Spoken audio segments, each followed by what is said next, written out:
Welcome everyone.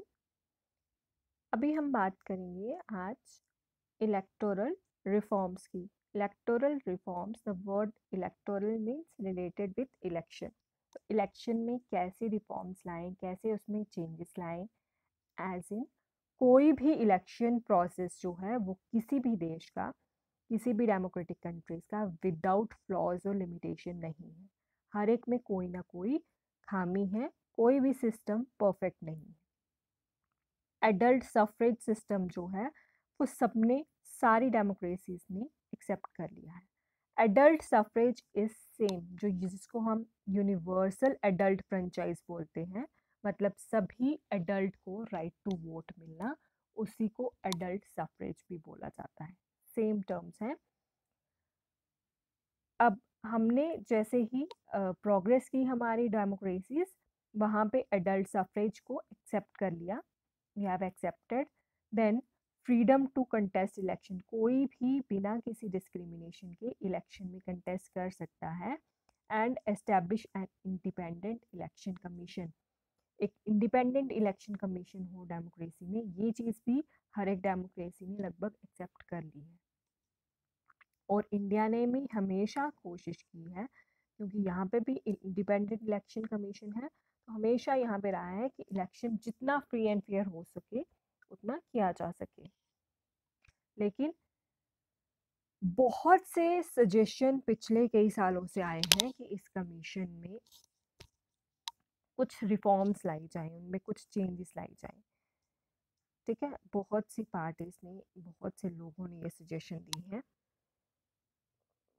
और कुछ उन्होंने आइडिया सजेस्ट किए। सबसे पहला जो एक आइडिया फेमस बोला जाता है, a system should be change from first past the post to proportional representation system.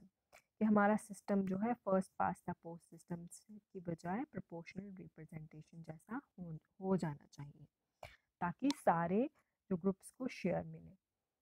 दूसरा जो सजेस्ट किया जाता है, there should be special provision रहना चाहिए, स्पेशली वुमेन के लिए, विमेन के इलेक्शन के लिए, और पार्लियामेंट और असेंबलीज के इलेक्शन के लिए विमेन को एक सॉर्ट ऑफ रिजर्वेशन की डिमांड की जाती है एक तरीके से। There should be strike there should be strict provision होने चाहिए कि कितनी मनी इन्वेस्ट की जाए कैंपेनिंग में, इलेक्टोरल पॉलिटिक्स में। जब कैंपेनिंग बताया, जब नारे लगाए जाते हैं, पोस्टर्स निकाले जाते हैं, स्पीचेस करवाई जाती हैं, तो उस टाइम पे जो खर्चा हो वो कितना हो, उसके लिए स्ट्रिक्ट रूल होने चाहिए। सबके लिए उतना ही फंड्स यूज़ कर सके, ये नहीं कि एक पार्टी ज़्यादा यूज़ कर पा रही है और दूसरी कम। Candidate with any criminal case, वो कैंडिडेट जिन पे कोई भी किसी भी तरह का क्रिमिनल केस चल रहा है, वो कंटेस्ट ना कर पाए इलेक्शन, इस तरह की डिमांड्स भी आई है। There should be complete ban on use of caste religious appeal, caste के बेसिस पे वोट मांगना, रिलीजन के बेसिस पे वोट मांगना, ये भी डिमांड किया जाता है कि इलेक्शन के टाइम पे ये बंद करवाए election commission. There should be a law to regulate function of political party and to ensure that they function in transparent and democratic manner. Political parties किस तरीके से ट्रांसपेरेंट हो जाएं और ज़्यादा डेमोक्रेटिक। ट्रांसपेरेंट का यहाँ मतलब है कि जो भी उनकी पब्लिक डीलिंग्स हैं वो लोगों को आराम से, जो भी उनकी पॉलिसीज़ हैं, उन्होंने कितना पैसा इन्वेस्ट किया, क्या किया, वो उनको आराम से लोगों को समझ में आए, उनको बताया जाए, तो वो ट्रांसपेरेंसी आए। And they should be law to regulate the functioning of political party and to ensure they function in transparent। ठीक है, वो प्रॉपर लॉ होना चाहिए ताकि पॉलिटिकल पार्टी ज़्यादा जो भी वो पॉलिसी कर रही है लोगों के सामने है, ज़्यादा ट्रांसपेरेंट हो जाए। These are but a few suggestion, लेकिन ये थोड़े से सजेशन है, उसके अलावा बहुत से सजेशन जो हैं इलेक्शन कमीशन को इम्प्रूव करने के लिए दिए जाते हैं। Apart from legal reforms, there are two other ways to ensure that election reflect the expectation and democratic aspiration of people.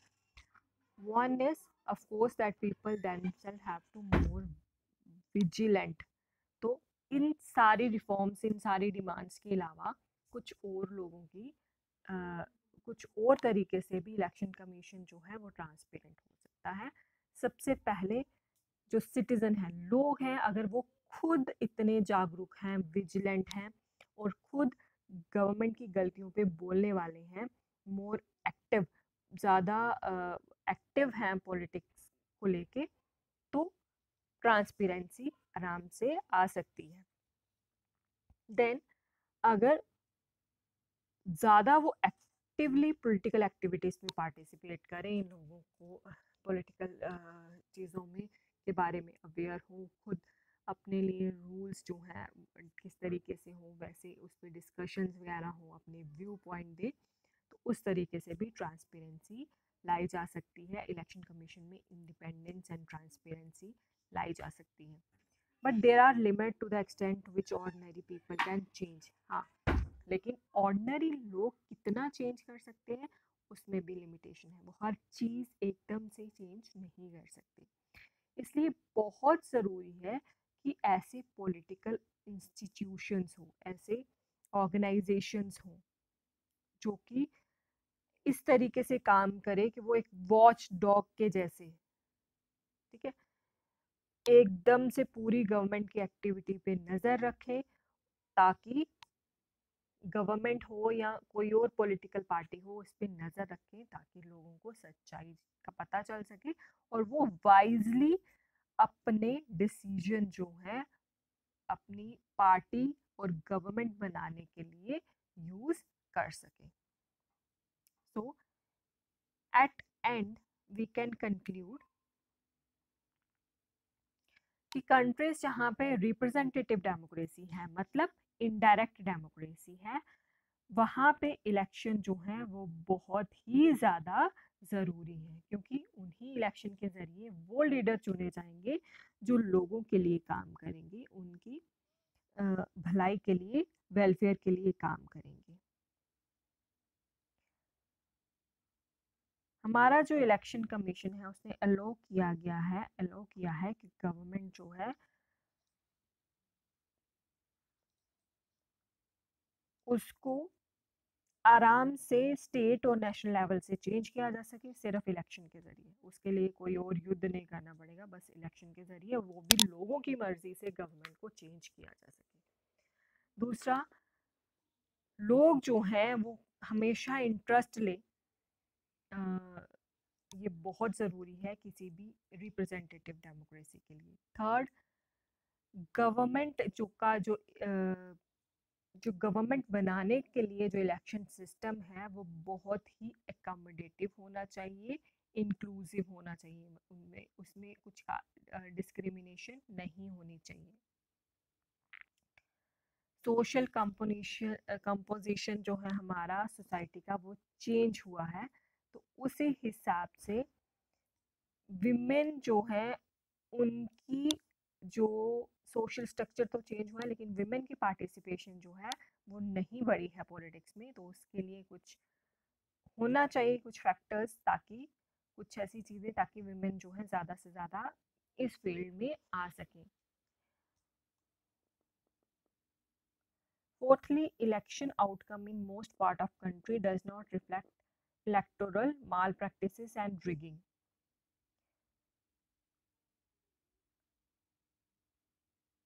Of course, may attempt at rigging to many places. So बहुत सी election में धांधलियाँ भी होती हैं इस देश में, but बहुत से वायलेंस के बारे में, कंप्लेंट्स के बारे में सुनते हैं हम टीवी वगैरह में।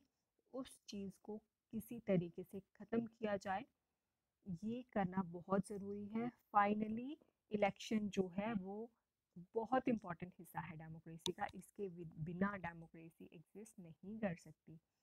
इसके लिए बहुत ज़रूरी है कि इसमें टाइम टू टाइम इसमें चेंजेस और रिफॉर्म्स जो हैं वो लाई जाएं। So with this we conclude our chapter and we complete our chapter.